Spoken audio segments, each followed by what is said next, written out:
মধ্যপ্রাচ্যের আকাশে আবারও আগুনের রেখা। রাতের অন্ধকার চিরে ছুটে আসা ক্ষেপণাস্ত্র যেন নতুন এক যুদ্ধ অধ্যায়ের ঘোষণা দিল। ইরান ও ইসরায়েলের মধ্যে চলমান উত্তেজনা এবার আরও ভয়াবহ রূপ নিয়েছে। সর্বশেষ হামলায় ইরান ইসরায়েলের দক্ষিণাঞ্চলের দুটি গুরুত্বপূর্ণ শহর দিমোনা ও আরাদ লক্ষ্য করে ক্ষেপণাস্ত্র নিক্ষেপ করেছে।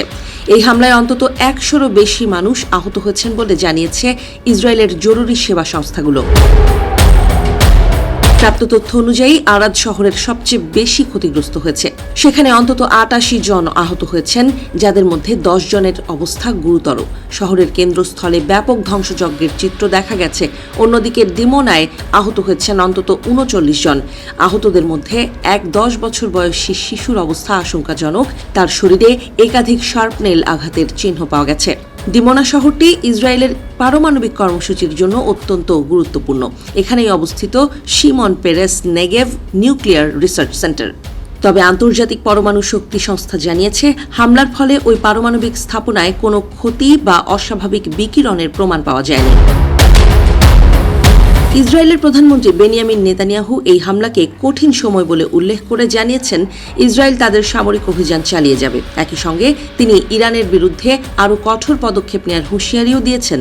ইসরায়েলের সামরিক বাহিনী জানিয়েছে, তাদের আকাশ প্রতিরক্ষা ব্যবস্থা সক্রিয় করা হলেও সব ক্ষেপণাস্ত্র প্রতিহত করা সম্ভব হয়নি।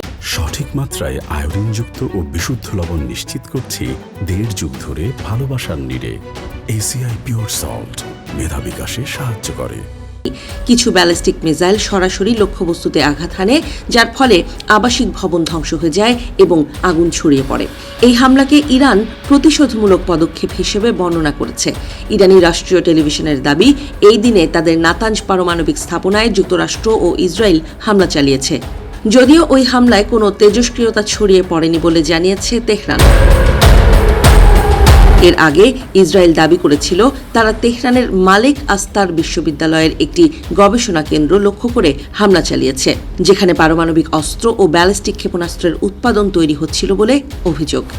বিশ্লেষকদের মতে, দুই পক্ষের এই পাল্টাপাল্টি হামলা এখন চোখের বদলে চোখ নীতিতে পৌঁছেছে। তেহরান মূলত তাদের প্রতিরোধ ক্ষমতা ও হুমকির বাস্তবতা তুলে ধরতে চাইছে, যাতে ভবিষ্যতে একটি নতুন নিরাপত্তা ভারসাম্য প্রতিষ্ঠা করা যায়। এদিকে চলমান এই সংঘাতে ইতোমধ্যেই ব্যাপক প্রাণহানি ঘটেছে। ইরানের দাবি, গত ফেব্রুয়ারির শেষ দিক থেকে শুরু হওয়া হামলায় তাদের দেশে ১৫০০০-এরও বেশি মানুষ নিহত হয়েছেন, যাদের মধ্যে ২ শতাধিক শিশু রয়েছে। পরিস্থিতি ক্রমেই জটিল হয়ে উঠছে। আন্তর্জাতিক মহল উদ্বেগ প্রকাশ করে সংযমের আহ্বান জানালেও যুদ্ধের এই আগুন আপাতত থামার কোনো লক্ষণ দেখা যাচ্ছে না।